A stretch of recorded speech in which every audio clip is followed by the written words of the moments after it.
संविधान बचाओ चाषी बचाओ गरीब हटाओ नारा दे बीजेपी उपरे बर्षिले जातीय दलित आदिवासी माइनोरिटी महासंघ। पिपिली रे सुबिला संविधान बचाओ गरीब हटाओ नारा। देश में मोदी सरकार विभिन्न प्रसंग उठाई बीजेपी उपरे बर्षिले जातीय दलित आदिवासी माइनोरिटी महासंघ। पिपिली कृष्णा मंडप रे आयोजित कार्यक्रम में एकाठी हेले शताधिक दलित संगठन नेता कर्मी जनता। दलित महासंघर राज्य सभापति विजय सेट्टी नेतृत्व में शताधिक महिला पुरुष और विभिन्न नेतृत्व माने एकाठी होई बीजेपी सरकार उपरे कड़ा समालोचना करिसेंती। केंद्रीय नेतृत्व दलित विरोधी कार्यक्रम को निंदा करने सहित पूर्व रही आसथिबा विभिन्न कोटा उच्छेद प्रक्रिया को विरोध करथिले संगठन। पूर्व घटिथिबा पुलवामा आक्रमण घटना, दिल्ली सरकार उपरे होइथिबा अत्याचार, कोरोना समय लोकंकु कोविशील्ड टीका दे मृत्युमुख को टाणिबा आदि विभिन्न प्रसंग उठाई मोदी सरकार एकछत्रवादी शासन उपरे बर्षिथिले महासंघर सभापति श्रीजुक्त सेठी। विशेषकर समावेश रे चाषी सुरक्षा उपरे गुरुत्वारोप कराଯାए चाषी बचाओ सह देशद्रोही हटाओर नारा दिया जायथिला। मोदी नाटकीयता 2024 साधारण निर्वाचन में लोके उचित जवाब देवे बोली महासंघर राज्य सभापति विजय सेठी कहते। अन्यपटे 2024 साधारण निर्वाचन में अंचल विकास करुवा और संविधान को सुरक्षा दे दल सपक्ष में मतदान देवाई श्रीजुक्त सेठी शताधिक उपस्थित जनसाधारण को परामर्श देते। दीपक कुमार भई भीमार्मी खोर्धा जिला उपसभापति।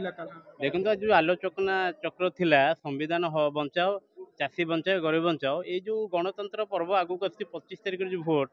आमे भोटर भाई मान को अनुरोध करूँ जो संविधान विरोधी जो बीजेपी पार्टी खुलम खुलाम कहूँ एससी मुर्दाबाद ये जो नाराटा सोशल मीडिया एक्टिव चली आम अनुरोध कर चतुर्थ स्तंभ मीडिया माध्यम संविधान विरोधी बीजेपी सरकार हटाओ देश बचाओ आउ सुशासन व्यवस्था को जो दृढ़ीभूत करने जो व्यवस्था अच्छी स्तंभित कर बीजेपी हटाओ देश बचाओ। आज कार्यक्रम सफल आशा करूँ विगत दिन बहुत सफल हम कहीं शीर्ष जो गरीब श्रेणी जो महिला दलित महिला आदिवासी महिला आज गरीब से गरीब ही गरीब भोटर मूल्य वन वैल्यू वन भोट ये जो समीक्षाटा अच्छे यहाँ देखते जो गरीबर मूल्य हूँ एक जो धनी मूल्य हूँ एक किंतु आज गरीब वास्तविक गरीब किंतु धनी वास्तविक धनी। देखो आज आलोचना है जो बीजेपी दलित माण नीति संविधान कहले देशर गोटे आत्मा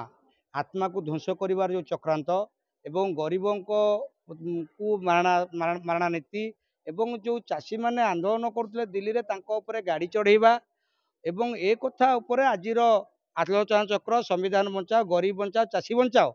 आउ जो मोदी आउ बीजेपी दल किसी लोक कोटा कोटा कहउचंदी कोटार अर्थ मु आपण मानक जरिया रे तांको बुझेई दउची। कोटार अर्थ अमित शाह को पुओ जय शाह जी बैट धरी जानना कि बॉल धरी जानना सी क्रिकेट दल गोटे भारतीय क्रिकेट दल गोटे उच्च पदस्थ पदवी अच्छा तेणु सहीटा को कोटा कहती गोटे मंत्री पुओ तादे ज्ञान नथिले भी से कोटारे पाई पारुची। तेणु जी कोटा मु कहूँ एससी उठिब एसटी उठिब ओबीसी उठिब आउ गोटे जनकर रोचे कहीं रोचे जदि कोटा उठिब समस्त उठू ये जो एससी एसटी ओबीसी को जो भाषण दौरान अमित शाह तेलंगाना रे मोहन भगवत बिहार रे जे आम सरकार को आसिले पूरा एससी एसटी ओबीसी रिजर्वेशन खत्म करदेबू खाली एससी एसटी ओबीसी कहीं भी खत्म करूँ आम सहीटा को स्वागत करूँ। देशर समस्त समान अधिकार संविधान सहीटा कहे तेणु से तारी विरुद्ध रे जो एक प्रकार एक छाटिया नीति विरुद्ध रे आज ये आलोचना चक्र प्राय हजार हजार महिला जोग देते एवं से भविष्य भारतर भविष्य तथा परिवार भविष्य भारतर भविष्य केमी उज्जवल हम से बाबद गुरुमंत्र दिहला